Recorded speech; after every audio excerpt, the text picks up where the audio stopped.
Hello YouTubers, I am Irish and you are watching the Drunken Grail.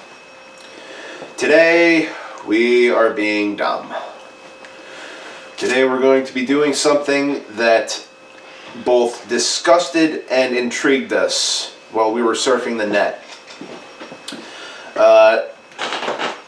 Today we're going to be doing a back-to-back beer reviewing episode featuring the Victory Brewery Headwaters Pale Ale and the Oscar Blues Brewery's Dale's Pale Ale.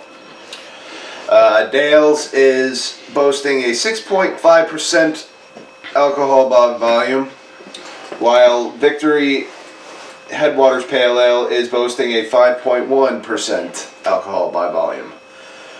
At this point, I would give you a price range, but last night I drank too much, had a hankering for ice cream, and instead of topping it with delicious whipped cream and sprinkles, I garnished it with the receipt from the place I bought the beer from, and one thing led to another. I kind of ate the receipt. When I drink, I just get blacked out and things happen and whatever. I don't know the price of the beers, but they look good. I can't wait to review them. And now, here's Stomps with the finer points of these beers. Thank you, Irish. Now, unfortunately, he's not feeling too good today, so his taste buds are not exactly up to snuff. However, we will be providing a new member to the Drunken Grail for the Pouring First Impressions, a professional hipster, I might add. Hipster Ann? I can't taste the irony. Who doesn't love a hipster, right?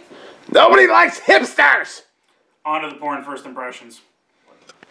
Now, on to the Pouring First Impressions.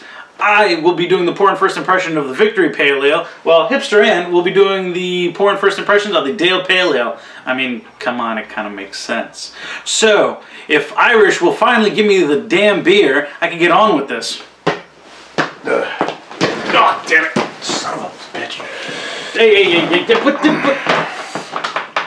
this is really awkward. There you go. There you go. That's a cute cat. Really needs to lay off the sauce these days. I will be pouring both beers because somebody decided to join us.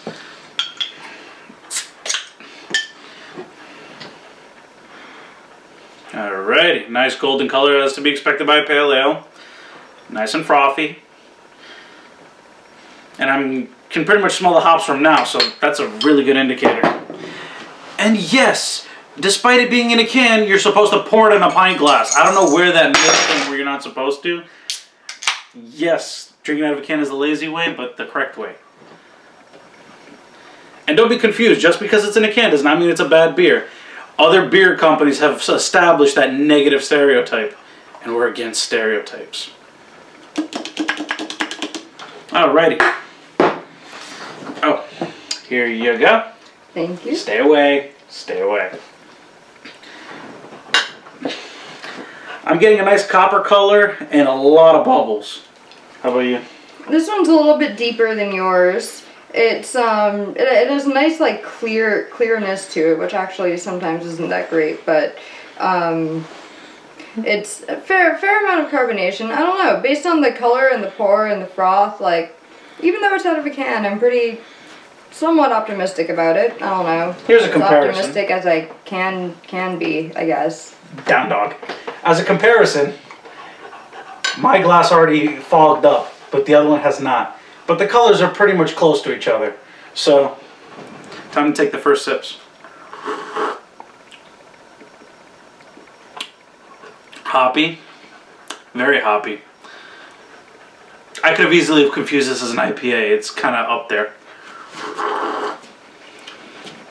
The head almost just went away completely. That's unfortunate. But the scent is nice and subtle.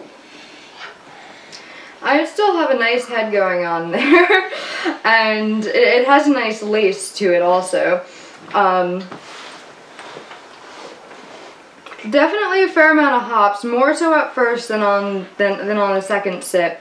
It has a pretty complex flavor. There's something kind of nutty about it. It almost reminds me a little bit of a brown ale. Definitely lacks the irony factor that PBR has. So I have to score it a little bit lower because of the irony factor. But this pale ale is just too strong to be a pale ale. I like my pale ale subtle. Pork slap, Bass, I mean Bass being the more popular of them all, is nice and subtle, a nice throwback pale ale. This one is too much like an IPA. So I'm gonna give Victory a downside to that one, but as a beer on its own, it's fantastic.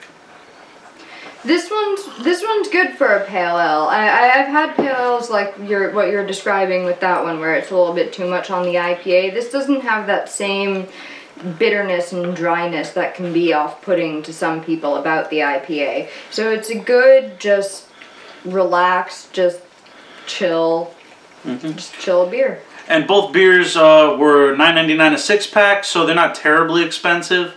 So overall, I would buy these again. But now we're going to go on to something a little more fun, a little more creative, on to the last segment of the episode. Now, this week we're not going to be doing a chug test because, well, it's pale ale. There's no real challenge there. What we are going to do, though, is do something that a lot of restaurants have picked up on, where they put ice cream in pale ale, specifically vanilla ice cream. And we said, that's disgusting. Why would anyone want to do that? So now we're doing it. Wake up, Irish. Hair of the dog for you. What? Shit. Someone's been drinking a little too much. Now, I don't think it's going to get too fancy with us. I'm just going to take some vanilla ice cream and scoop it into the beer. She fell.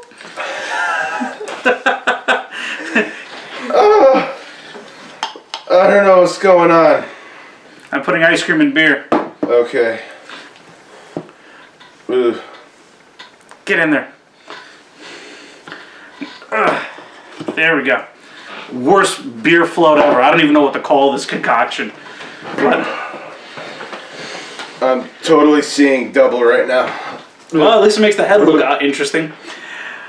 Stinia. Slash it, bitches. You know, surprisingly, that's not bad. Now it kind of reminds me of a cream ale. Kind of like a Gansett cream ale. Yummy. This is actually really good. This makes my liver happy and unhappy at the same time. My first instinct is to go get a straw, but I've had beer through a straw, and I wouldn't recommend that either. It's yummy. Well, as always, YouTubers, it's been another great week in the Drunken Grail. I'm Stomps, and to good friends, a good brew. I'm Irish. Sriracha bitches. I really like this stuff.